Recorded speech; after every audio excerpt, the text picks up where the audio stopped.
Gonna need some ice in sky. And then the drone takes off, explosions everywhere. Huh? No. God damn, you're boring.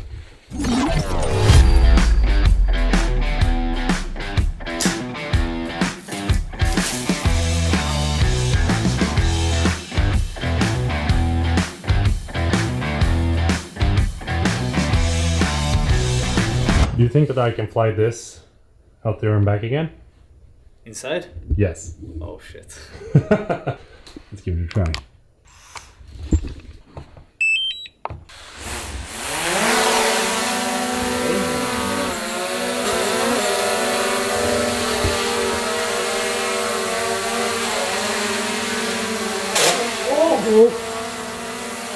Hey man! We gotta try how good the sensors are, so let's do like a straightforward towards the door. Here we go. Oh. Hey!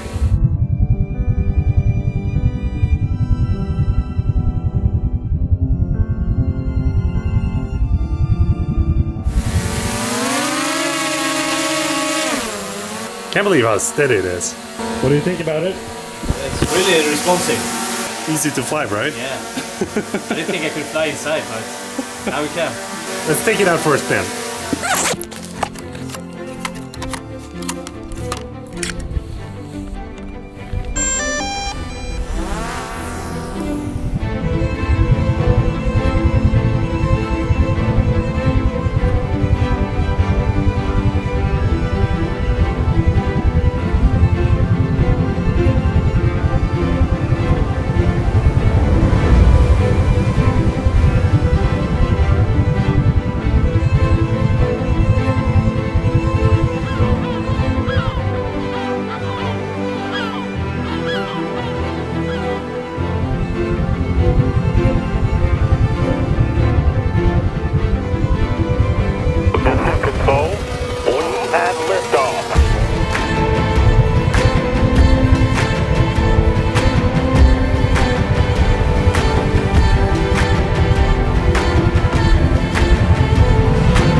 I just want to start this video off by saying a huge thank you to DJI for sponsoring this video and sending this drone over to me for free so that I can make this video for you. And I will also say, if this is your first time watching me, hi, welcome to the channel. Hope you will enjoy the video. We were so lucky once we were out getting that sunset shot. Oh, it was so windy. Like we didn't have, do you say pre-sunset? Like before the sun goes down, it looked like it wasn't going to be a good sunset, but then get out and the sunset starts like come out from every angle and you're like, oh, yes! That was how it was. So one of the biggest upgrades of the Air 2S is without a doubt the camera. Not only is it bigger and better, but it also provides you with a way better image and resolution because this has a 5.4K video recording with 30 FPS 10-bit D-Log. That is insane and it looks so good. It has a dynamic range of approximately like 12.5 stops, and I actually think that this shows pretty good when you're shooting, for example, sunsets that I've been out shooting, because then you have some really bright skies and then you have some really dark foreground. Once you have like that split tone, you want to make sure that you expose so that you can get some details in the shadows, but also in the sky. And I think that this camera does a really good job of keeping both the details in the sky and in the ground without sacrificing any kind of quality to the actual footage. The camera also has a little bit of a wider field of view at 22mm instead of 24mm on the Mavic Air 2 or 28mm on the Mavic 2 Pro. I think that having like a wider field of view on a drone is something that I like. It makes it feel like everything is moving so quickly whenever you're flying close to the ground. But if you're a fan of that like telephoto look that you only can get with a zoom lens, there is an option that you can use, which is cropping in once you're shooting in 4K up to 4 times. And once you drop down to 1080p, you can crop in up to 8 times. That is a lot. And cropping in gives you that like parallax feeling that looks really cool, and that the background is moving a whole lot faster than what the drone is actually moving. And that is something that you can't get when you're shooting with wide field of view. So having that option in this drone is very good. What I really like about the 10-bit color space is that you can like tweak the colors to make them look the way that you want it to. And for example, if you look at some of the sunset shots that I got with the drone, if I don't do any color grading to the D-Log footage, it's gonna look really flat, really washed out.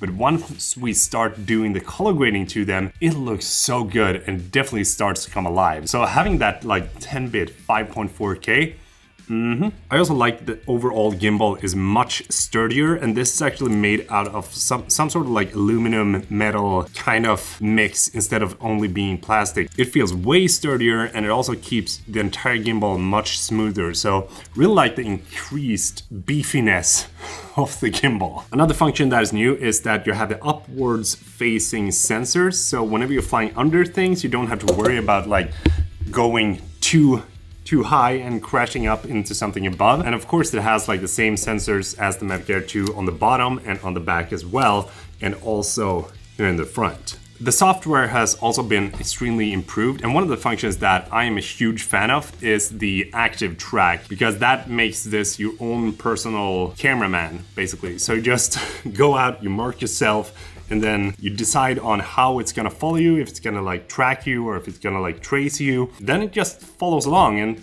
you know, tracks you wherever you go. And that is a function that is extremely good to have whenever you're on your own, riding the bike or driving your car, just setting this up, getting a couple of extra shots, and then whoo.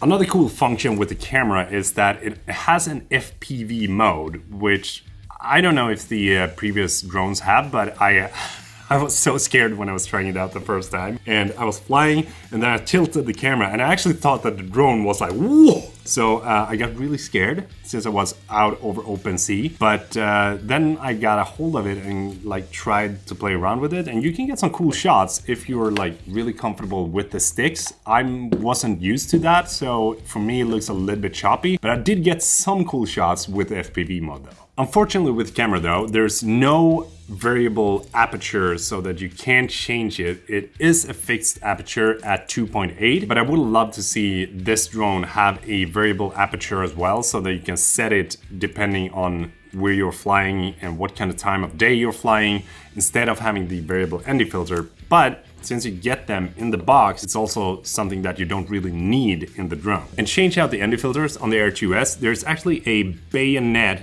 connection onto the ND filter. So you basically just twist it, remove it, like so, then you grab the ND filter that you want to have, apply it, and then twist it back into place. Boom, and you're all ready to go. One of the biggest things, in my opinion, with this drone that makes it so good is how easy it is to fly and how stable it is when you're flying. I took this out into the archipelago of Gothenburg once it was really windy. I think it was around like 14 or 16 meters per second. I actually thought that this was going to like, whoa. But the footage looks incredibly good, and you can't tell that it's actually flying in that harsh of a wind. And the controller makes such a good job once you're flying, because the sticks are so incredibly responsive to all the different moves that you do. As you saw in the beginning when we were flying here in the office, the weight of the drone is 595 grams, and it's barely noticeable when you have it in your backpack, because I think that this is a very, very good weight for a drone, and also a very good size because it doesn't take up too much space. So the overall quality of the footage that you get out of this drone is actually pretty insane. And to think that you can get it out of a